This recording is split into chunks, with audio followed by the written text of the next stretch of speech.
Steering आणि front axle बघू शकतात. असा व्ह्यू दिसतो. हे पाईप खोलायचे असतील तर ते आता सोपं झालं आहे तुम्हाला. चं बटन आहे हे केस करण्यासाठी. तिकडे पण चेंजेस आहे तसं बघू शकता तुम्ही. तिकडे 2 तिकडे. तर हा 49 HP चं इंजन येतं. ते पण चेंजेस आहे तसं बघू शकता तुम्ही. नमस्कार मित्रांनो, ही 2024 ऑक्टोबरमधली जी मशीन आहे त्यात काय काय चेंजेस झाले ते आजच्या ह्या व्हिडिओमध्ये बघणार आहोत.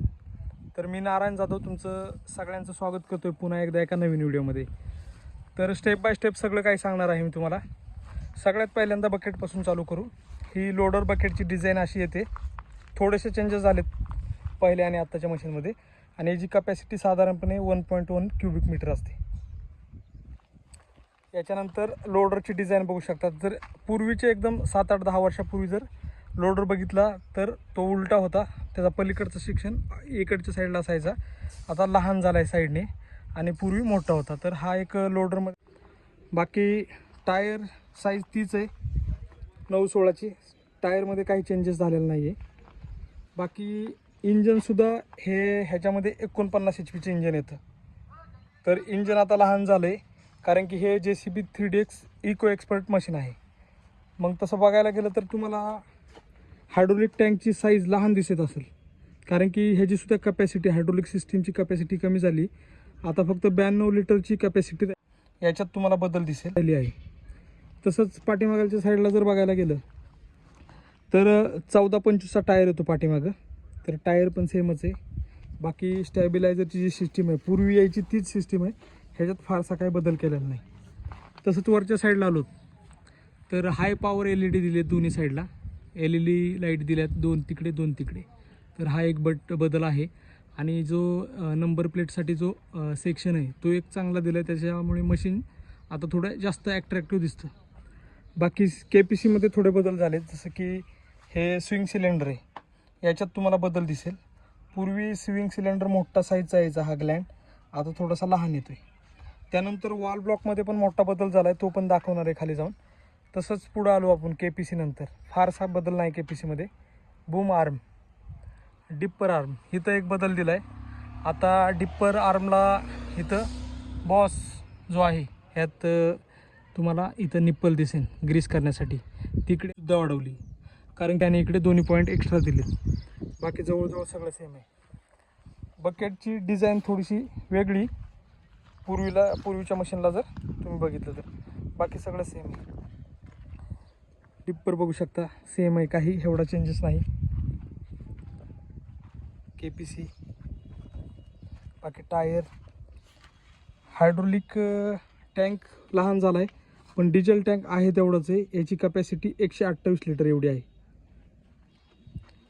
ह्या साईडला टायर सेमच आहे. इथं एक मोठा बदल झाला आहे. जो हायड्रोलिक पंप पूर्वी खाली यायचा तो हायड्रोलिक पंप कंपनीने शिफ्ट करून ह्या साईडला दिला आहे. आणि दुसरी गोष्ट म्हणजे हायड्रोलिकची पॉवर स्पीडसुद्धा वाढवली. कारण की पूर्वीच्या मशीनमध्ये 3300 PSI एवढं प्रेशर असायचं आणि आता ते डायरेक्ट 3850 झाले. त्यामुळे मशीनची स्विंगला स्पीड खूप वाढली.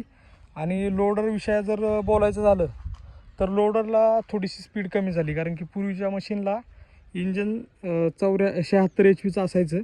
त्यामुळे त्याला 400 Nm टॉर्क होता आणि आताच्या मशीनला फक्त तो टॉर्क 240 Nm आहे. तर लोडर आणि ट्रॅव्हलिंग स्पीड फक्त कमी झाली. बाकीचं हायड्रोलिकची स्पीड बकेटला तुम्हाला वाढवून दिली. आता एकदा मधल्या साईडला जाऊन बघूया. तर पुढचं पण लुक असं दिसतं. नेम प्लेटच्या त्या सेक्शनमध्ये ते फायबर सेक्शनमुळं मशीन एकदम ॲट्रॅक्टिव्ह दिसतं. बाकी मध्ये जाऊया. फूट स्टेप आहे तिथे. इथून चढून तुम्ही वरती गेलं तर नवीनच मशीन असल्यामुळे तुम्हाला हे रेपर वगैरे दिसतील.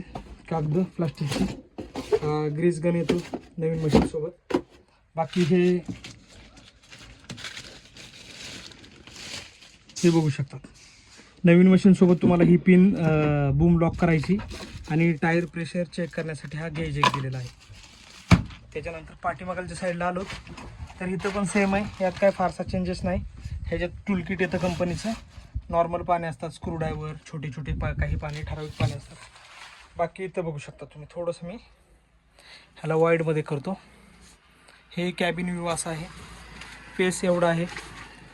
बाकी हा जो क्लस्टर मीटर आहे, ह्याच्यात खूप सगळे चेंजेस आहेत. एक ह्याच्यात बेनिफिट असं आहे की तुम्ही मशीन पूर्णपणे काच बंद करून लॉक केलं, चावी काढल्यानंतर सुद्धा हे जर बटन दाबलं तुम्ही, हे बटन दाबलं तर लाईट लागून राहते काही सेकंदासाठी. जोपर्यंत तुम्ही घरापर्यंत पोहोचाल तोपर्यंत ही लाईट चालू राहते. बाकीचे पुढच्या साईडचे लाईट आहेत, पाठीमागच्या साईडची लाईट आहे. बाकी हे हाय स्पीड लो स्पीड. बाकी ते ॲटो स्टॉपचं बटन आहे. हे KPC इकडे तिकडे घ्यायचे आणि हे जे बटन आहे ह्यानं तुम्ही रीडिंग 0 करू शकतात. जी टेम्पररी रीडिंग असते ती एक रीडिंग कंटिन्यू चालू राहणार, दुसरी जी B पॉईंटची रीडिंग असते त्याला 0 पण करू शकतात. बाकी थोडंसं हँड ब्रेकचं लुक चेंज केलं आहे. बाकी ते स्टिकर थोडेसे बदलले आहेत आणि जो रिले वगैरे फ्यूज वगैरे आहेत ते सगळे त्या सेक्शनमध्ये दिले. बाकीचं हे लॉक आहे. पुढच्या साईडला असा व्ह्यू दिसतो. हे म्युझिक सिस्टम, इथं स्पीकर आहेत, इथं स्पीकर आहे, परत इथं लाईट आहे. तर एकदा खालच्या साईडला जाऊन बघूया काय चेंजेस आहे. खाली सगळ्यात जास्त तुम्हाला चेंजेस बघायला मिळतील. आणि हो, हायड्रोलिक टँकच्या वरती जी ही कॅप आहे तर ह्याच्यातसुद्धा चेंजेस आलेत. बाकी हे ह्याच्यातसुद्धा चेंजेस आहे. तर हे थोडे काही चेंजेस आहेत.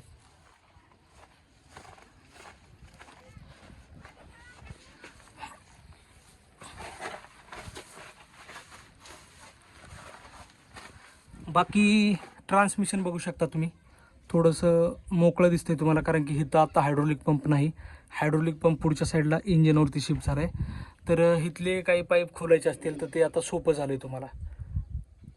ट्रान्समिशनचं रिअर केसिंग बदललं आहे. ट्रान्समिशन ऑइल कपॅसिटीबद्दल जर बोलायचं झालं तर साधारणपणे ट्रान्समिशन ऑइल आता तुम्हाला 17.5 लिटर, पूर्ण कूलर TC सगळं धरून 17.5 लिटर एवढी कपॅसिटी. बाकी इंजिन ऑइलची 15 लिटर कपॅसिटी. बाकी तो स्टेअरिंग आणि फ्रंट ॲक्सेल बघू शकतात. हे तर तुम्हाला चेंजेस दिसेल हायड्रोलिक टँकमध्ये. वरून चेंजेस झाला आहे तसा खालून पण चेंजेस आहे.